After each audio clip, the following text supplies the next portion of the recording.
Eu sou Beni Moura, orientadora da oficina de pintura A Poética da Pintura. Essa oficina é mantida pela Secretaria de Cultura e Turismo de Paranaguá. Além da videoaula, estarei à disposição no Facebook. Procurem por Beni Moura Cardoso às quintas-feiras, das 14 às 15h40. Estarei lá para responder dúvidas e conversar sobre o conteúdo da aula apresentada. Hoje nós teremos a aula 2 com o tema Composição das Cores. Então, nós vamos entender a importância da cor na pintura, tanto no passado como no presente, as pinturas são representações em que a cor é o principal, é o centro das atenções, é o principal na pintura. O primeiro passo para a iniciação à pintura é o conhecimento das cores, a sua teoria e a sua prática. O uso da cor, ela vai ser aplicado em várias técnicas e também em vários materiais. Ela vai ser aplicada na têmpera, na aquarela, no guache, no giz pastel, no lápis de cor, na tinta a óleo, na tinta acrílica. Então a aplicação da cor é ampla e você vai usar em todos os materiais que você tiver colorido. Quando você vai fazer uma pintura, você vai usar a cor.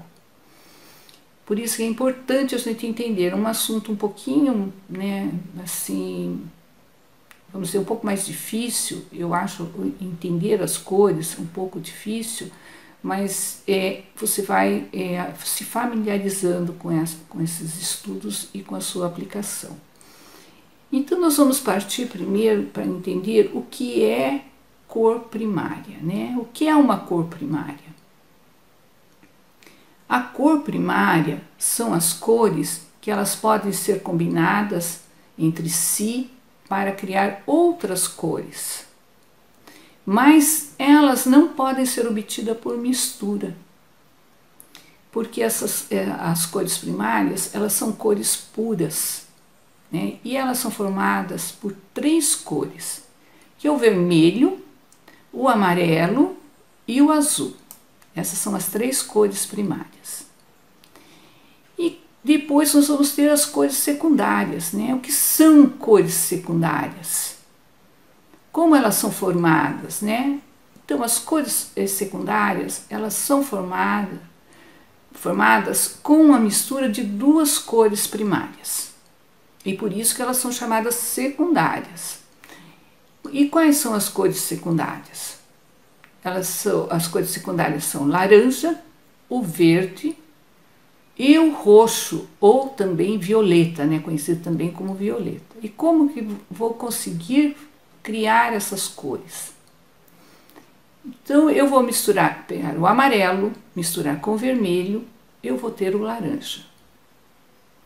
Eu vou misturar o azul com o amarelo, eu vou ter o verde. E eu vou misturar o vermelho com o azul e eu vou ter o roxo ou o violeta. Então, essas são as cores secundárias. E nós vamos ter as cores terciárias. E o que são cores terciárias? Elas são resultados da mistura de uma cor primária e uma cor secundária. E como que eu vou fazer isso? Sempre pegando primeiro a cor primária, que é o azul. Nós pegamos o azul, eu coloco o verde, vou ter uma cor chamada azul esverdeado. Eu pego o amarelo, que é uma cor primária, misturo com o verde, uma cor secundária, eu vou ter a terciária chamada verde amarelado. Se eu pego o amarelo, cor primária, misturo com o laranja, eu vou ter a cor terciária, amarelo alaranjado. E se eu pegar o vermelho e misturar com laranja, eu vou ter um vermelho alaranjado. Se eu misturo o verde, o vermelho com o roxo, eu vou ter um vermelho arroxeado. E se eu misturo o azul com o roxo, eu vou ter um azul arroxeado. Então, essa é a formação das cores terciárias. Mas eu vou ter também cores frias. Né? O que são cores frias? É o azul, as cores frias, formada pelo azul, pelo verde, pelo violeta, pelo azul esverdeado, pelo verde amarelado, pelo roxo azulado e pelo rosa. Mas vou ter também as cores chamadas cores quentes. Né? O que são cores quentes? É o amarelo, o vermelho, o vermelho alaranjado, o laranja amarelado. Então, essas são as cores quentes. Mas também eu vou ter as cores neutras. Né? E o que são cores neutras? São o preto, o branco e todas as diferentes tonalidades do cinza e das cores que vão ter essa mistura do preto e do branco. E também nós vamos ter os tons do bege e os tons dos marrons. Né? Os marrons também entram na tonalidade das cores neutras. Mas depois nós vamos ter cores complementares. Né? E o que são cores complementares? São aquelas cores que mais possuem contraste entre si. Né? São duas cores de contraste. Elas estão dos lados opostos no disco de cores. Né? Quando você pega o disco de cor, elas vão estar do lado oposto uma da outra. Então, um exemplo, eu pego uma cor primária, o amarelo. Ela vai ter como oposto o roxo. E se eu pego, né, o azul, que é uma cor primária, ela vai ter como oposto o laranja. E assim por diante. O vermelho, o oposto do vermelho é o verde. Então, essas são as cores complementares. Mas nós vamos ter também cores análogas. E o que são essas cores? São as cores que, dentro do disco de cores, né, elas são as cores que estão próximas uma da outra. Elas estão dentro do mesmo círculo que a gente chama cromático. Cada uma dessas cores análogas, elas vão compartilhar da mesma cor básica. Né? Então, todas as cores são feitas a partir do vermelho. Vamos citar o exemplo do vermelho. Então, o vermelho é uma cor primária, daí nós vamos ter o vermelho alaranjado, que é uma secundária, o laranja amarelado, que é uma terciária. Então, essas cores, essas três cores, elas são chamadas de cores análogas. Depois, nós vamos ter outra questão da cor, que são as cores monocromáticas. E o que são essas cores monocromáticas? São todas as cores, são todos os tons e todos os matizes de uma única cor. Né? Vou citar o azul. Se você pega o azul dentro do disco cromático, lá na beirada do disco cromático está o tom mais escuro, é o azul mais escuro. E eu venho até o centro do disco cromático, aonde a cor mais clara, né, tá no centro. Então esse azul bem clarinho, quase branco. Então toda essa faixa do disco são cores monocromáticas. Então essa teoria das cores, ela afirma que a cor é um fenômeno físico. Ela está relacionada com a existência da luz, que não existe cor sem luz. Né? E que dentro desse fenômeno, o preto ele é percebido quando um objeto absorve praticamente toda a luz. E que o branco ele é percebido quando esse objeto ele reflete praticamente todas as faixas de luz. Então, vários estudiosos vão se dedicar a entender o fenômeno das cores, né? Os primeiros sistemas de estudos das cores foram feitos por Isaac Newton. Depois teve o Goethe. Esses dois, eles vão tentar entender como se formaram as cores, né? Como as cores se formam. Depois nós vamos ter um outro estudioso que se chama Otto Ruge, que ele vai pretender entender a harmonia das cores. E depois nós vamos ter o sistema de Clairaut. O Clairaut ele usou um eixo vertical para indicar a questão do brilho e da saturação das cores, né? São esses que nós vamos conhecer um pouquinho da pesquisa desses cientistas, né? Então, o Isaac Newton, ele vai fazer uma experiência, eu vou mostrar para vocês agora a imagem, né, do Isaac Newton, né, fazendo esse seu estudo, essa sua experiência, que se chama dispersão da luz, essa experiência do Isaac Newton. Ele vai pegar um prisma de vidro, bem polido, e ele vai deixar o feixe de luz passar por dentro desse prisma, e aí ele vai ter essa percepção da incidência da luz dentro do prisma. Ele vai fazer em 1672, ele vai publicar o trabalho, a sua pesquisa, né? Todo o seu estudo sobre cores dos corpos, né? E que essa pesquisa do Isaac Newton, ela é aceita até hoje. Depois nós vamos ter o Goethe, né? O Goethe ele vai escrever a teoria das cores. Ele vai publicar essa sua obra em 1810.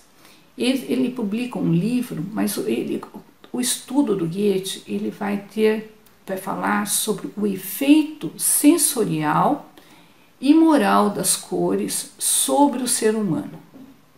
Ele vai fazer a descrição desse fenômeno das cores e com esse estudo dele, ele vai influenciar dois importantes artistas na história da arte.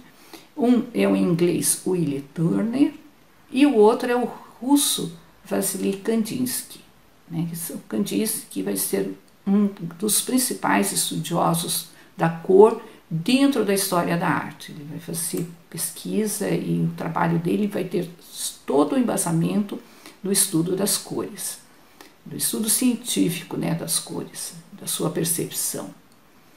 Aí o Otto Ruge, ele vai criar um sistema das cores, ele vai pôr em ordem essas cores, né? Ele vai criar uma ciência, um estudo científico da ordem das cores. Ele vai publicar essa obra em 1810, e onde ele vai descrever a harmonia das cores, né? E como elas apresentam os seus tons cromáticos.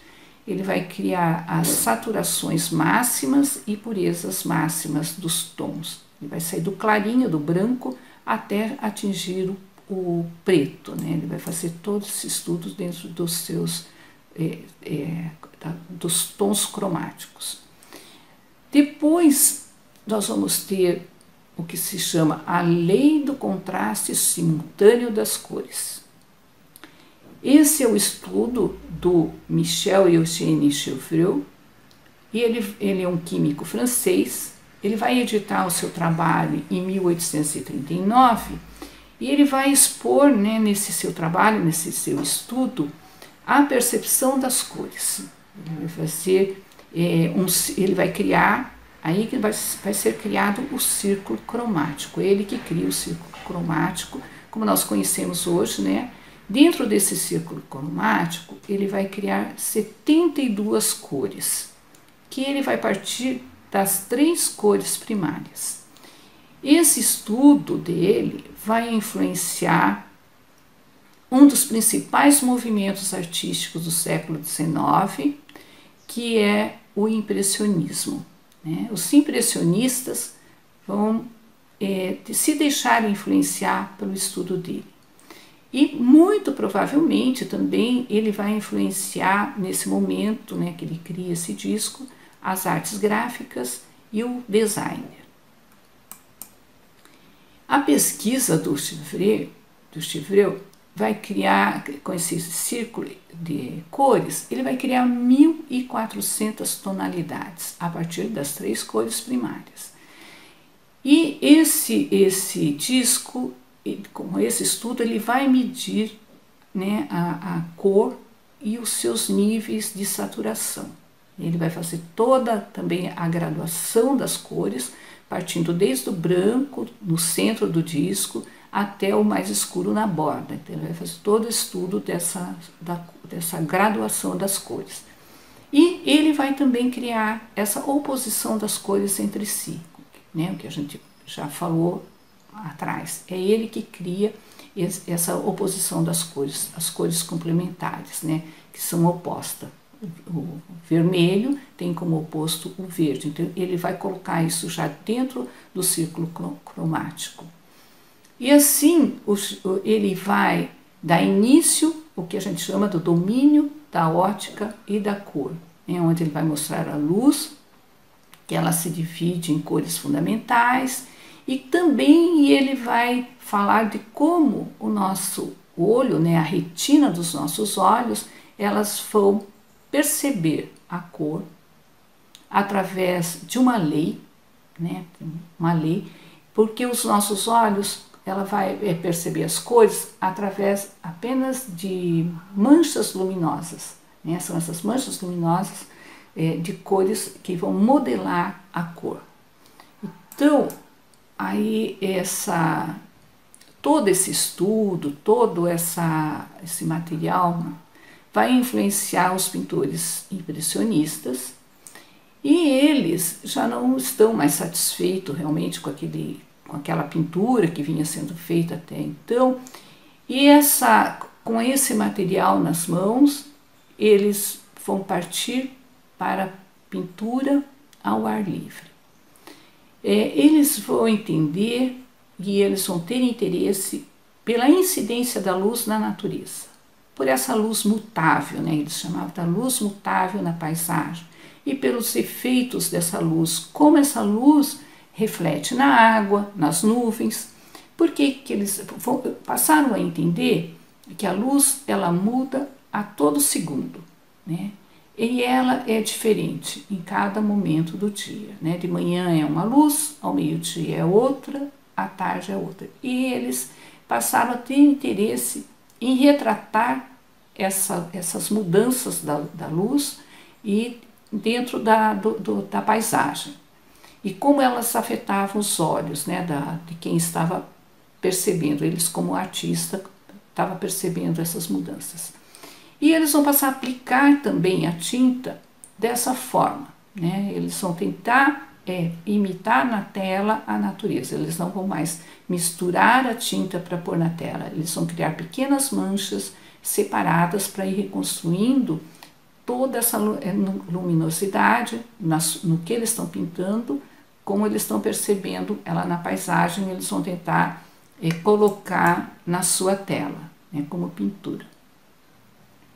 Outro fato também que vai influenciar para que o impressionismo vai ser um movimento forte e vai ter adesão de vários artistas é o surgimento da fotografia.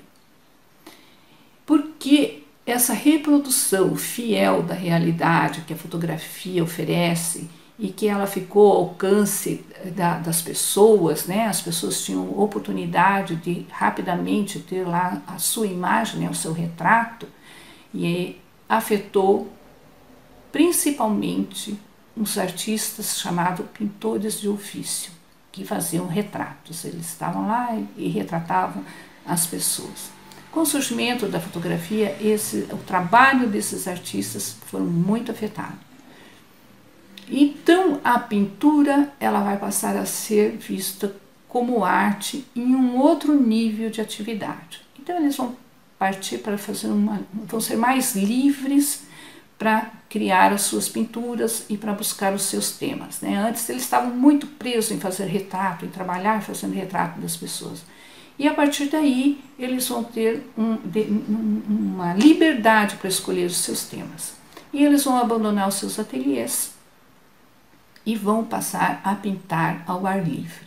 né? Eles vão ser artistas que vão sair, vão lá pintar paisagem, vão tentar né, observar e retratar essas variações das cores da natureza nas suas obras.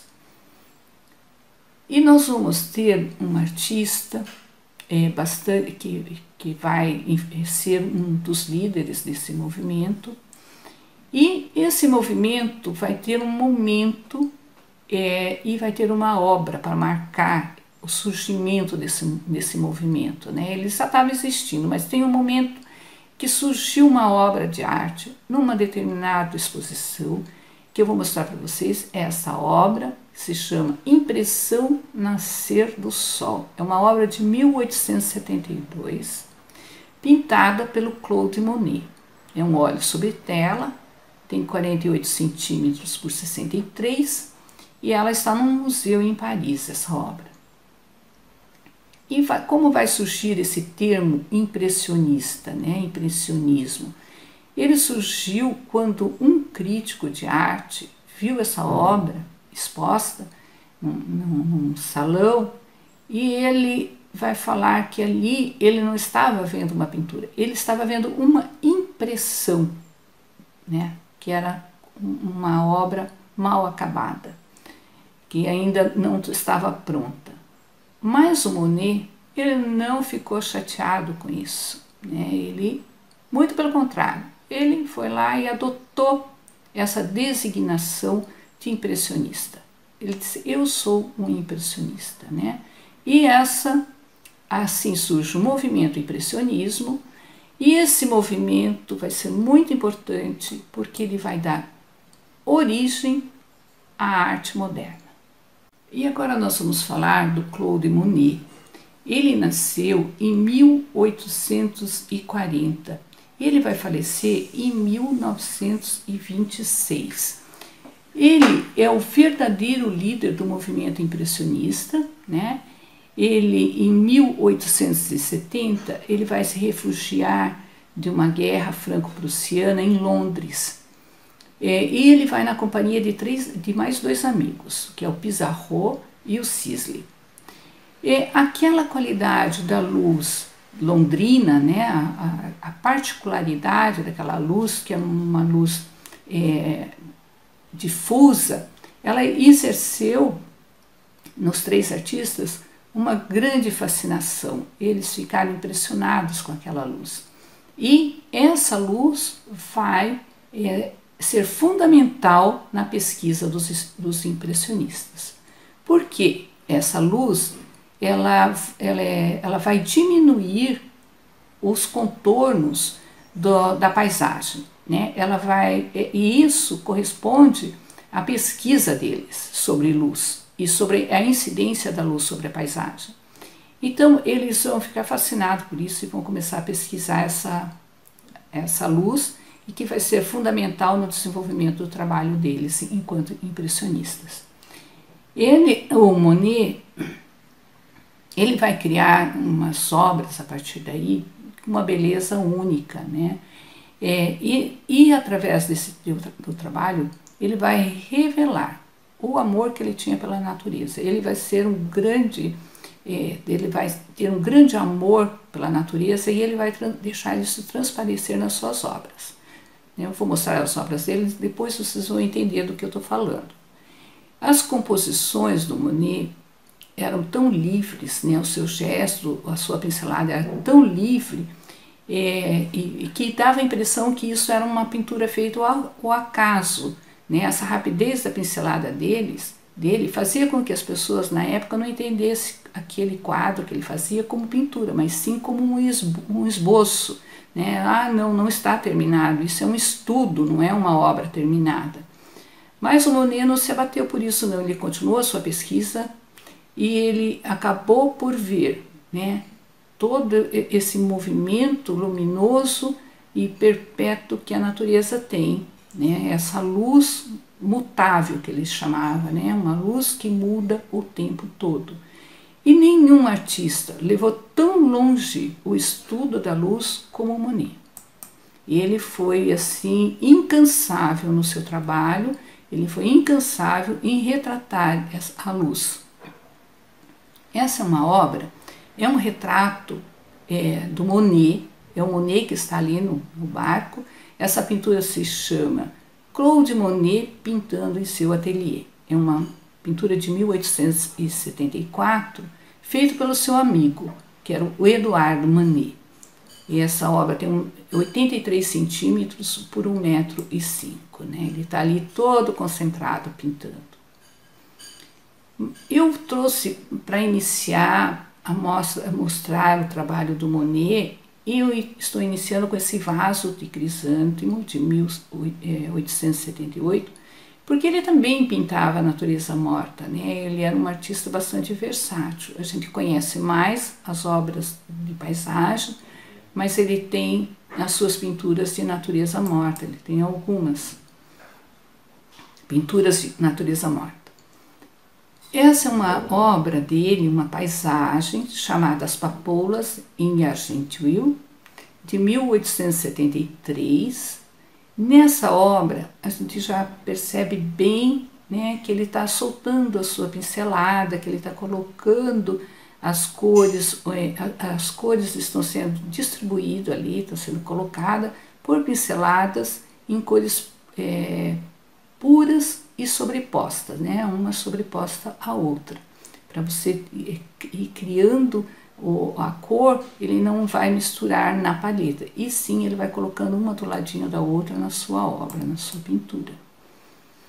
E o Monet, ele é um artista que vai fazer pinturas em séries, porque ele gosta de estudar o mesmo tema, ele vai lá estudar aquele tema em vários horários, em vários dias. Ele faz uma pintura no começo do ano, no local, depois ele voltava lá em uma outra época para retratar novamente o mesmo tema. E essa obra se chama Mulher com a Sombrinha, é de 1875. Então, ele cria ali, a gente vê, ele faz um céu luminoso, né? Ele vai retratar esse céu, toda a luminosidade do céu.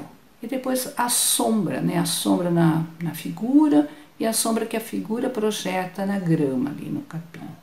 E atrás tem um menininho lá também, todo na sombra. O que é luminoso, aonde está a incidência da luz maior, ele vai captar isso, é no céu e nas nuvens. Depois ele vai fazer novamente, quase 10 anos depois, dá a impressão de ser no mesmo lugar, né? Essa mulher olhando para a esquerda, com a sombrinha, e essa obra é de 1886, já com cores completamente diferentes, né? Ele vai fazer a grama com toda uma luz rosa, né? Ele está captando ali uma luz que está refletindo na grama em tons rosas, e esse tom vai para o vestido. Toda a luminosidade está nas costas e na sombrinha da figura feminina, né? E aquela sobreposição de pinceladas, né, que só o Monet sabia fazer. Essa é uma outra obra chamada Fêmeas ao Jardim, de 1800. Ele levou um ano para fazer essa obra, então ele começou em 1866 e ele foi terminar em 1867. Essa é uma obra de grande dimensão do Monet. Ela tem 2,55 m por 2,05 m. Essa obra, a gente está olhando assim, nessa fotografia, né, nessa imagem da obra, dá a impressão que está tudo muito bem, que a pintura é feita assim, que você com contornos, mas ela não é assim como a gente está vendo. A gente só consegue ver essa nitidez da imagem a uma distância grande da obra. Você tem que se afastar bastante, porque quando você vai se aproximando da obra, tudo isso que você está vendo vai se transformando em manchas de tinta. Não tem nenhum contorno, você de perto, se você chegar bem próximo da obra, você não vai ver nada, só manchas de tinta. Então ele chegou a uma perfeição nessa composição de cores para retratar a luminosidade. E ali tem essa luminosidade inclusive ele faz uma divisão de sombra ali no chão e toda a luminosidade, né, na árvore, na roupa das duas modelos da frente. Então essa obra simplesmente ela é maravilhosa, ela é fantástica. Ela vai retratar todo o conhecimento técnico do Monet. Essa é uma obra que se chama Veneza ao pôr do sol.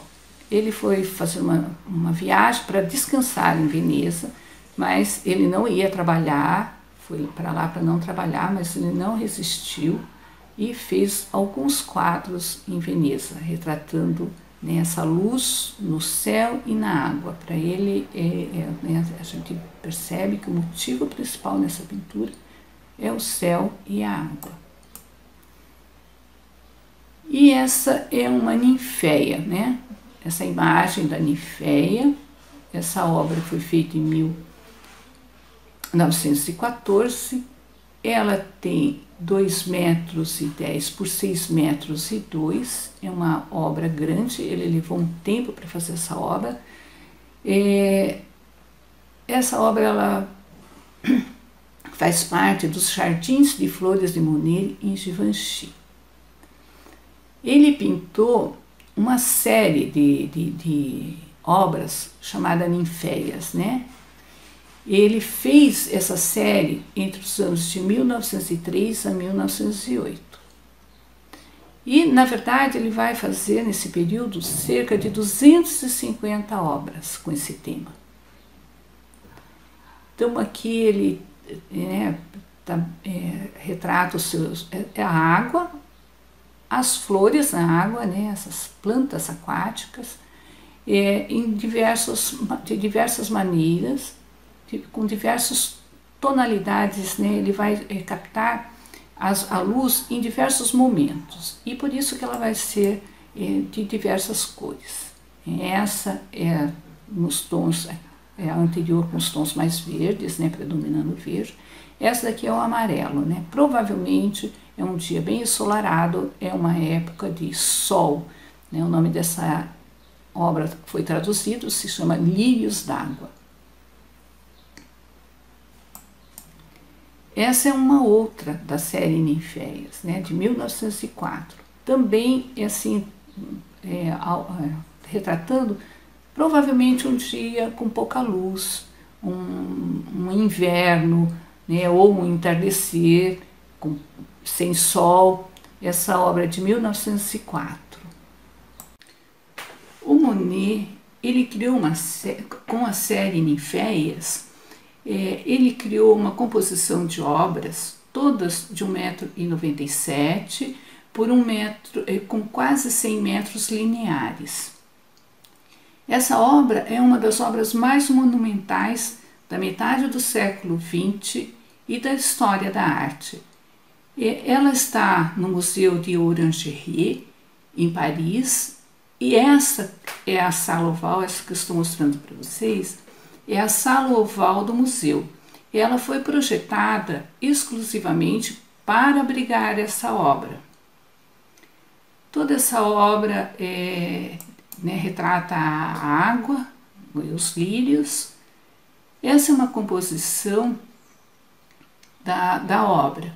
Esses painéis, eles foram feitos todos fazendo uma mesma composição, né? Tem as divisões, ali a gente percebe que os painéis foram feitos separadamente, mas eles estão compondo a mesma paisagem são as águas com as ninféias.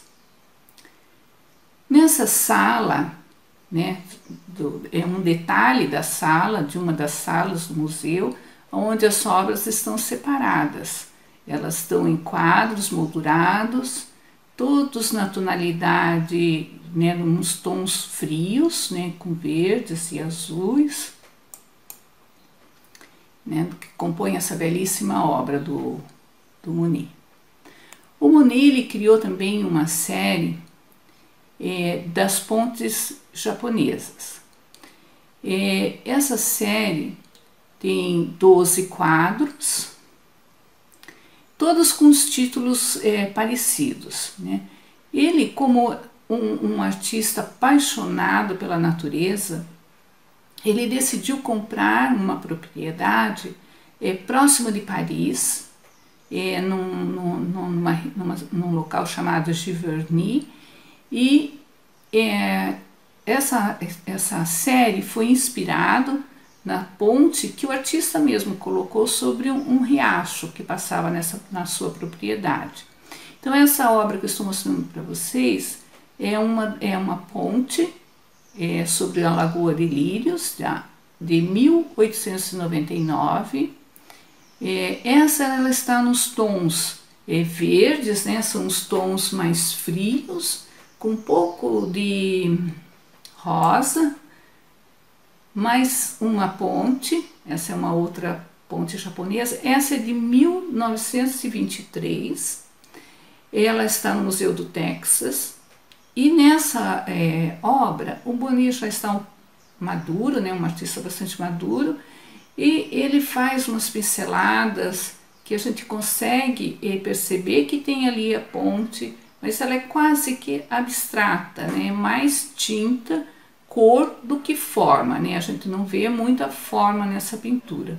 Numa tonalidade quente, né? Esses são tons quentes, vermelho, amarelo. Mais uma ponte japonesa, né? O título é A Ponte Japonesa e o Jardim. Essa obra é de 1900 e ela se encontra no Museu de Boston, nos Estados Unidos. Ela retrata também a parte do jardim. Aí ele faz um equilíbrio de cor entre o rosa, o laranja, o amarelo e o verde.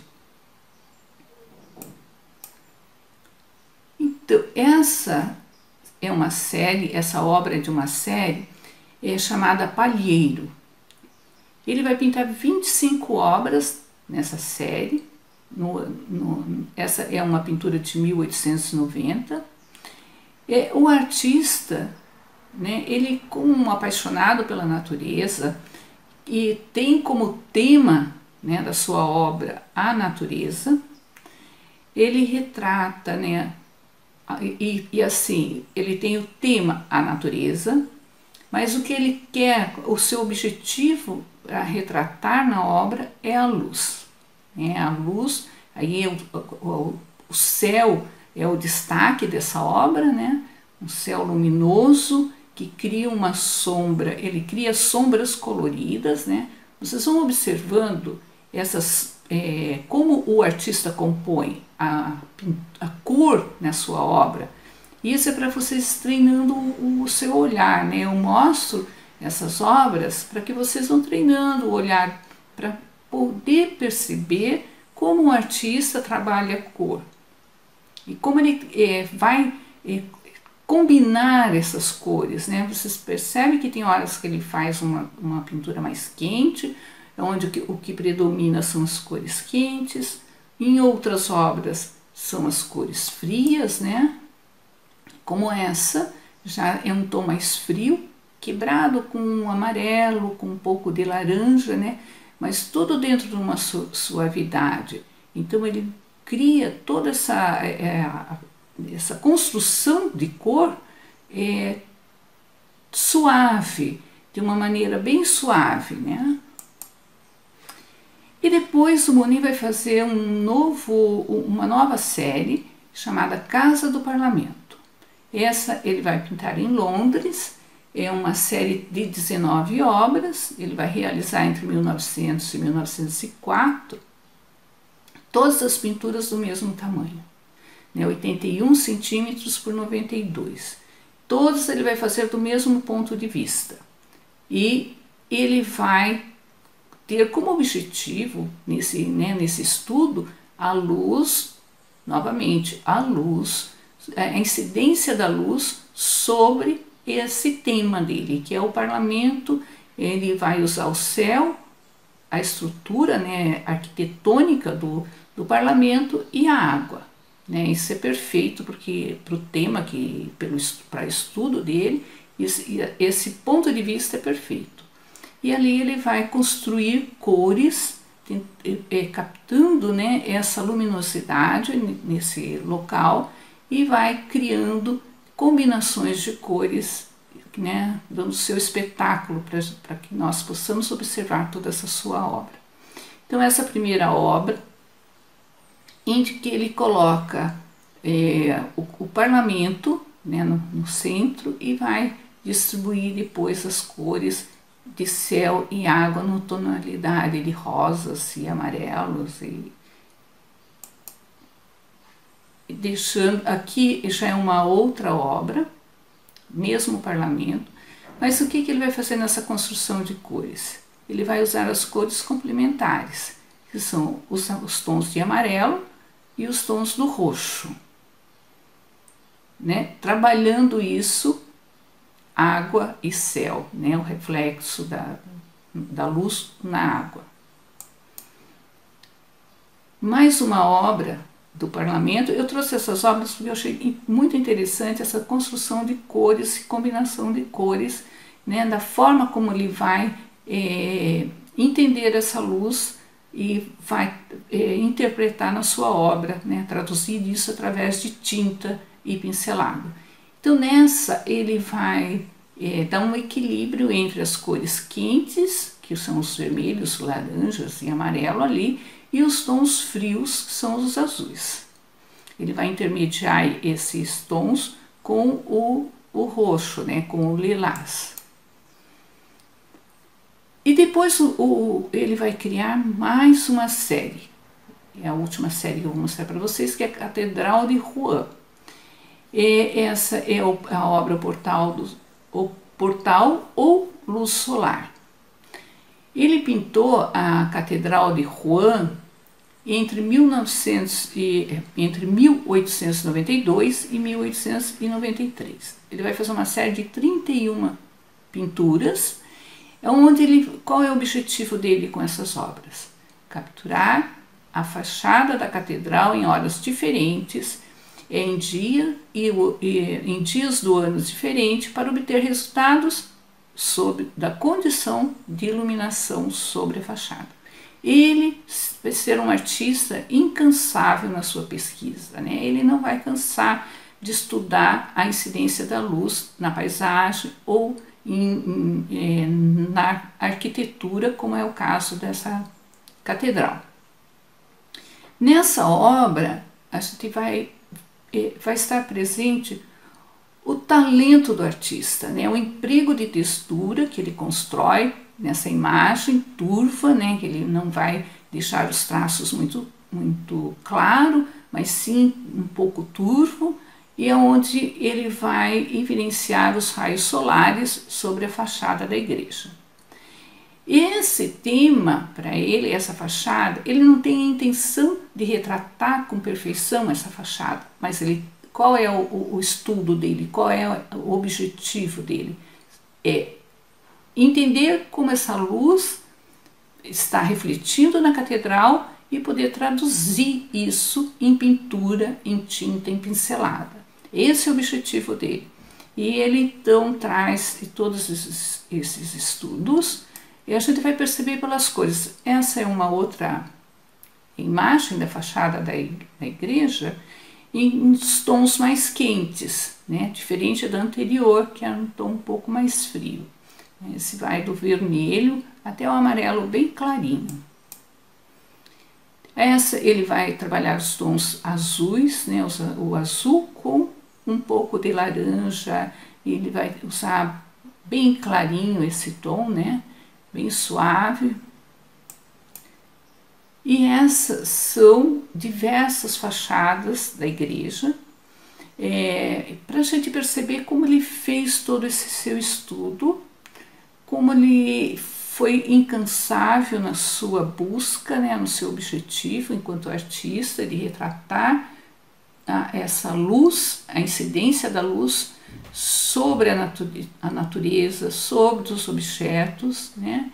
Ele foi um grande mestre da cor, por isso que eu trouxe ele hoje. Ele é um grande mestre da cor, na construção de tonalidades e de combinações e também dos opostos, né, quando ele vai fazer com cores complementares. E segundo Monet, ele dizia assim, sobre a catedral, sobre esse estudo que ele fez da catedral: todos os dias eu capto e me surpreendo com alguma coisa que ainda não tinha visto. Que difícil é fazer essa catedral. E agora, inspirados com todas essas belíssimas pinturas do Monet, nós vamos iniciar um exercício de mistura de cores. Você vai trabalhar com a tinta que você tiver em casa. E se não tiver tinta, fique tranquilo que eu vou passar com um lápis ou giz de cera. Tá? Então você vai, se você tem, pode ser o guache, aquarela, tinta óleo, tinta acrílica, tinta que você tiver. Mas você vai precisar ter as 3 cores primárias, que é o vermelho, o amarelo e o azul. As mais usadas é o vermelho de cádmio, o azul ultramar e o amarelo limão. Tá? Você vai misturar essas cores em partes iguais para criar as cores secundárias. Então você vai misturar o amarelo e o azul para ter o verde, o amarelo e o vermelho para ter o laranja, o azul com o roxo, né, para ter o azul com o vermelho para ter o roxo, assim por diante, né? Você pode criar um tema que é relativamente simples, com o objetivo só de ir fazendo as misturas de cor. E você vai anotar todas as misturas que você fizer de cor, você anota. E anota com observações: usei mais o amarelo, usei mais o vermelho, né? Porque depois você vai criar as cores secundárias e depois as terciárias, que você vai misturar uma cor primária, né? Você vai misturar o amarelo com o laranja para ter um amarelo alaranjado. Então você vai fazendo as observações todas de todo esse processo. Por quê? Porque depois, quando você quiser saber como que faz a mistura, tá lá, você anotou. Achei que ficou bem interessante essa cor, então quero usar essa cor num futuro trabalho. Assim você tem lá o seu estudo para você recorrer, né? Ver como que ficou essas misturas. Essa prática vai ensinar vocês também a poder produzir obras com tonalidades interessantes dentro daquilo que você está imaginando. Depois, para aquelas que né, para todos, fazer um exercício que a gente chama efeito luminoso da cor. Você vai colocar uma cor do lado da outra ou dentro da outra, para você observar como uma cor interfere na outra. Esse é um exercício que vocês vão fazer com cores complementares. O que você vai fazer? Um quadrado ou um retângulo, você divide a folha de papel em vários quadrados ou em vários retângulos, da forma que você achar melhor. Aqui eu fiz em retângulos maiores e com um retângulo menor. E fui colocando, eu vou mostrar dessa forma que fica melhor. Eu fiz com giz de cera, tá? Então você pode fazer com o material que você tiver. Coloquei o vermelho, porque o vermelho e o verde são cores complementares. O laranja e o azul também são cores complementares. Então, quando você coloca uma área maior do vermelho e uma menor do verde, ela tem um efeito diferente de quando você coloca uma área maior do verde e uma área menor do vermelho. Então, você vai ver as cores complementares e fazer esse exercício para vocês ir treinando o olhar e até essa prática de como colocar as cores uma do lado da outra e vendo o efeito que elas produzem, tá?